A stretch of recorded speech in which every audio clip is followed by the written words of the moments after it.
So a yield mapping combine. This is a tool that's pretty common now. I would venture to say the majority of combines in Nebraska now have the capacity at least to map yield in fields.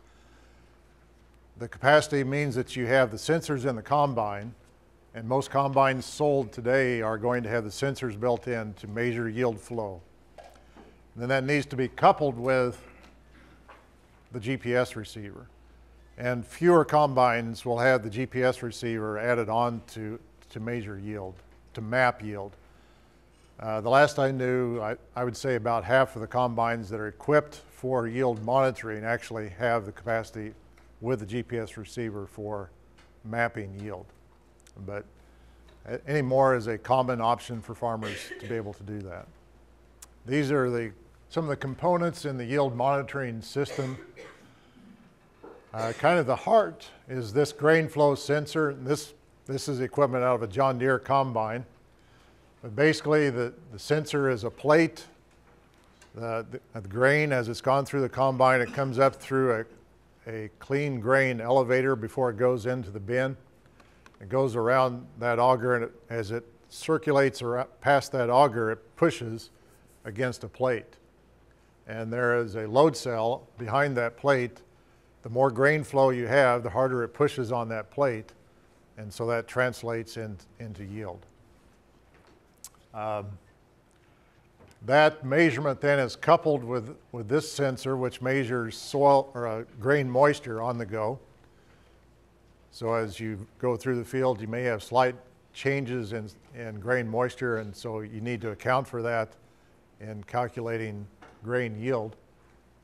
That's coupled with the GPS system and then some other sensors that go into being sure that you're actually measuring yield when you want to be measuring yield to come up with yield measurements. Generally, the farmer then has the capacity to map yield once every second throughout the field. This is the instrument that we use to collect that map that I showed you earlier. This is a soil apparent electrical conductivity sensor. And the company that makes this is Verus, company based in Salina, Kansas. The principle is that there are some coulters here that are attached to a generator of a slight electrical current. And so a couple of these coulters introduce a slight current into the soil, and then these other coulters are the return electrode. So they sense the flow of electricity to that other electrode. Two of these are close together, and then some of them are farther apart. So the sensors or the electrodes that are close together allow you to measure conductivity fairly shallow to a depth of about 1 foot. And then the ones that are farther apart give you the ability to sense deeper in the soil down to a depth of about 3 feet. This is attached to you can see the GPS receiver antenna right here, attached to a logger that's in the cab of the vehicle or tractor, so you can measure the return from this instrument along with the position once a second as you drive back and forth through the field. Another option then is to couple that kind of equipment with a sensor to do something else. So this same company makes this sensor here. Down below are the sensors that are the same as what I showed you before. So we're measuring soil conductivity. Then on top of that is this water tank and a hydraulic sensor down here that goes into the soil and periodically collects a soil sample and brings it up in contact with a pH electrode. So it's measuring soil pH on the go and mapping that as you drive through the field. This measurement here is going to be about once every 20 seconds. So it takes a while for that pH electrode to stabilize and then go back down and get another sample. So it's not quite as dense as the 1 second sample that we get with the conductivity mapping. Both of those are commercially used by farmers now. Often a farmer would not own that equipment. They would contract with a dealer or a consultant to map fields that owns the equipment. What I'm showing here is a combination of commercially available and research-oriented crop canopy sensor equipment. So, point out what some of these are. 3 of these on this boom out front are canopy sensors that look at optical reflectance in 2 different wavelengths. So in a visible wavelength and an invisible or near infrared wavelength. These sensors generate their own light that is modulated. So they have a light emitting diode light source that projects the light onto the surface of the crop. That is modulated so that the sensor does not actually see reflectance except from this light source. So sunlight does not affect reflectance from these sensors. It only sees the light that the sensor generates. So we're looking at reflectance from the light source from this sensor down to the crop and then back up to that sensor. And we, through research, have learned that that reflectance then relates to the nitrogen status of the crop or the size of the crop, biomass. And with that combination of information, we can use this sensor to control the rate of fertilizer application, nitrogen fertilizer at about the 8 to 10 leaf growth stage. So the latter part of June to early July.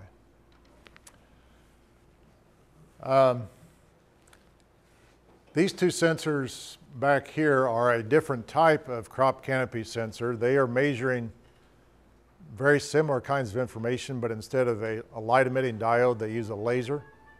So a laser is looking out to the side of the crop, on each side of the applicator instead of straight down. So these are just 2 different companies with the same objective.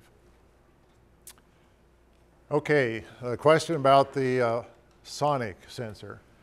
Right here, and they're not really very large, so they're hard to see, are a couple of ultrasonic sensors. And these are projected down at the crop canopy. And these are more a research tool than a management tool at this stage. But I have a couple of graduate students that are looking at the relationship of these kinds of sensors to the optical sensors. So what these do are generate a light or a sound, and if you get up close to them, you can hear a click. And it's a very high frequency click. They're just sending a sound beam down to the whatever is below, and then listening for the return echo back to these sensors. And with the time that it takes for that echo to return, they can measure distance very accurately. And so we're using that information to measure the height of the crop canopy. And that's a lot quicker than going out there with a tape measure. We found that students really, once they're out there for several hours with a tape measure, their accuracy starts to decline in the data they collect. So. And then the last sensor that we have up here is a canopy temperature sensor, an infrared thermometer. It's looking down at the crop. We're using this information more to measure water status or stress, more so than fertility. And one of these sensors up here, actually it's this one right here. This is a 3-band sensor, so it's measuring 3 different wavelengths, reflectance. And one of those wavelengths is more related to water status than it is to nutrient status. And so we're using this information to start to measure how water stressed is the crop as well as nutrient stressed. So this is a combination of research as well as commercial scale types of application. But all of these are attached to GPS receivers and computers and loggers that are recording this information once a second as we go through the field. Some of these are being used commercially by farmers today. So these yellow sensors here and these white ones out here are on the market, and farmers can use those to control their rate of fertilizer through the growing season with the objective of being more efficient, using less fertilizer and achieving the same or higher yields. Any questions on those? Okay. This is a little closer look at what one of the sensors looks like. how it operates. And then some layers of data. And these layers are from one of our research sites last year, again on a farmer's field, to give you some idea of the range of layers of information that farmers have access to now. Now, not necessarily all of these layers would a farmer have. This infrared image, for example, is something that we collect through our research that would not as commonly be available to farmers, but it is a resource they can purchase from either satellite or aerial imagery providers. Another map of conductivity, so soil apparent electrical conductivity throughout the field. Very sandy soils in this part of the field. Once we get into the eastern part, and particularly the southeastern part of the field, more organic matter, deeper soils, and higher conductivity. So that's a measure of more productive soils. And if we look at the yield map, we can see these very sandy soils tend to have the lowest yield. In this case, on all of these images, low values are purple and blue, high values are red. So highest yields are here where the soils are more productive, and the lowest yields here are these corners where the conductivity particularly is low in those areas. This is another view of that same field with a couple of those layers overlaid on top of topography. Now the scale is exaggerated here. We don't have mountains in this field. This is an elevation change of about 50 feet though, and that's a fair amount. This is right on the edge of the sand hills, so this is all of Valentine sand soil here in the northwest corner. If we overlay conductivity, so this is conductivity overlaid on topography, we can see the areas that are lower and higher conductivity. And then this is grain yield on top of elevation. We see the grain yield highest on these lowest topographic areas, and that's coinciding with the areas that are higher in conductivity. Well, a question comes then, how can a farmer collect and digest all of this information? And that is a challenge. We have graduate students to do this, and sometimes it's not as easily done for a farmer to collect and integrate and analyze and interpret this information. Increasingly, companies are available that provide those services to farmers now, either crop consultants or fertilizer dealers. That's a resource that I would say most co-ops in the state would have somebody, at least one person, who's capable of analyzing and interpreting this kind of data. So, just to finish up, some areas that I think are current and or emerging technologies that we'll see farmers adopting here in the future or currently are already. And one is auto steer. Is there anybody, how many of you have ridden in a tractor that's auto steer? Okay, that's kind of an eerie experience, isn't it? I remember the first time I was in one with one of our cooperators, and we were chatting and looking at the planter, and finally decided we better turn around because we're getting to the end of the field. Now the current models that they have out will go ahead and turn for you. You don't have to do that. One thing that you'll note on this tractor is a couple of antennas. So if you look close, there's the GPS antenna, and then anybody know what this other antenna, this is the stereo, I guess, radio. So what's this antenna for? Okay, RTK. RTK is real-time kinematic adjustment or compensation for position.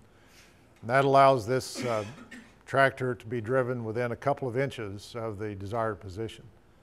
If you don't have that level of compensation and accuracy, you're going to have maybe an accuracy of 10 to 15 feet. And that's probably not going to cut it for where you'd like to be in auto steer.